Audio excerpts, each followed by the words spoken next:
চট্টগ্রাম বিশ্ববিদ্যালয় কেন্দ্রীয় ছাত্র সংসদ চাকসু ও হল সংসদ নির্বাচন 2025-এর জন্য ইতোমধ্যে প্রণীত খসড়া নির্বাচনী আচরণ বিধি নিয়ে সাংবাদিকদের সঙ্গে এক মতবিনিময় সভার আয়োজন করেছে নির্বাচন কমিশন। চাকসু ভবনে আছেন চট্টগ্রাম প্রতিনিধি মনিরুল ইসলাম পারভেজ। বিস্তারিত জানতে যুক্ত হচ্ছি তার সঙ্গে। পারভেজ, কি জানাবেন? মতবিনিময় সভায় আসলে নির্বাচন কমিশনের পক্ষ থেকে কি জানানো হলো?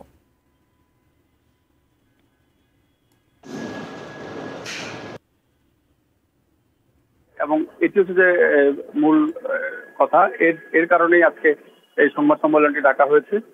যারা নির্বাচন কমিশনার রয়েছেন তিনি আমাদের সেই তথ্যটি জানিয়েছেন। আর ঠিক এর কিছুক্ষণ আগে ইসলামী ছাত্র শিবিরের পক্ষ থেকে একটি সংবাদ সম্মেলন করা হয়েছে।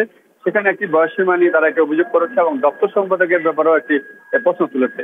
তো আপনি হয়তো দেখতে পাচ্ছেন যে এখানকার যে আয়োজন, আমরা এখানকার নির্বাচন কমিশনার কিন্তু যুক্ত করে নেব যে এখানকার যে অবস্থাটি রয়েছে আসলে মূলত স্যারের যে বক্তব্যটি রয়েছে সেই বক্তব্যটি আমি একটু যুক্তি করে নেওয়ার চেষ্টা করেছি, যেহেতু এখানে একটু নেটের সমস্যা হচ্ছে যার কারণে আমরা যেতে পারছি না।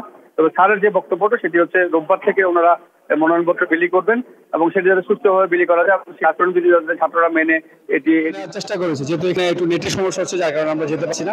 তবে স্যারের যে বক্তব্যটা সেটি হচ্ছে রোববার থেকে ওনারা মনোনয়নপত্র বিলি করবেন এবং সেটি সুস্থভাবে বিলি করা যায় এবং সেই আচরণ বিধি যাতে ছাত্ররা মেনে এটি এই নির্বাচনে যাতে অংশ নেয় সেই ব্যাপারে কিছু সে তথ্য জানানোর জন্য আমাদের সাংবাদিকদের ওনারা এই মত বিলি করছেন।